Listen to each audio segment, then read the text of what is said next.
What's up, everybody? Steve Butts here from IGN. I am right here at San Diego Comic-Con 2013. I'm joined by my close personal friend, Marty Sleva. Hi, Steve. Hi, Marty. How are you? It's really exciting. We're on a balcony. I know it's a little cloudy today, but we're still having a great time at San Diego Comic-Con.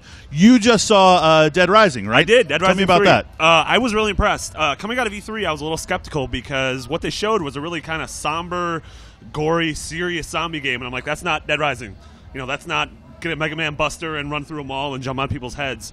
But they assured me through this demo that the game is sort of a choose-your-own genre. If you want to play it straight, you can absolutely do that. And it's a game that kind of sits alongside, The Walking Dead and Resident Evil as a serious zombie game. But if you want to put on a shark suit, create a flaming sword, put traffic cones on zombies' heads, and then cut them in half, you can absolutely do that. Why is that even an if? I know, so that's the whole thing. And they also told me that, so the game has two modes. It has a nightmare mode, which is a lot like the original Dead Rising, so it's going to have time limits, and characters can die if you kind of muck it up.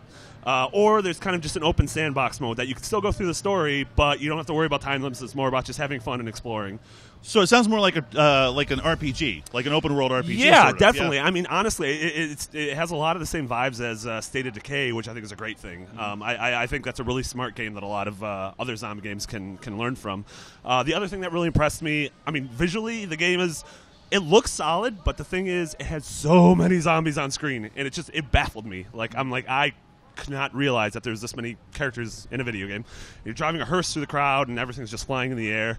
I mean, everything looked really good. They showed some of the second screen integration. At one point in the game, your character finds a cell phone on like a government agent, and you can link it to your actual cell phone, so that in the story, when he gets a call, your phone starts ringing.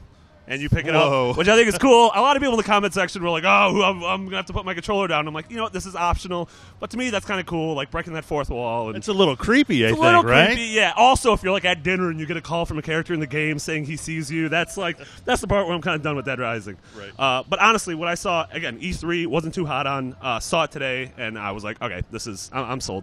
To me, that's the Xbox launch game to beat. Whoa, wow. Whoa. That's a huge statement. Big statement. I mean, it's long past since time that you can have a game with zombies in it and stand out just because of that, right? They're everywhere in games today. Sounds like Dead Rising's doing some new things, some interesting stuff with the genre. Absolutely. I'm excited. I know a lot of us here are excited. Fantastic. Well, for more on Dead Rising and everything Comic-Con 2013, keep it locked to IGN.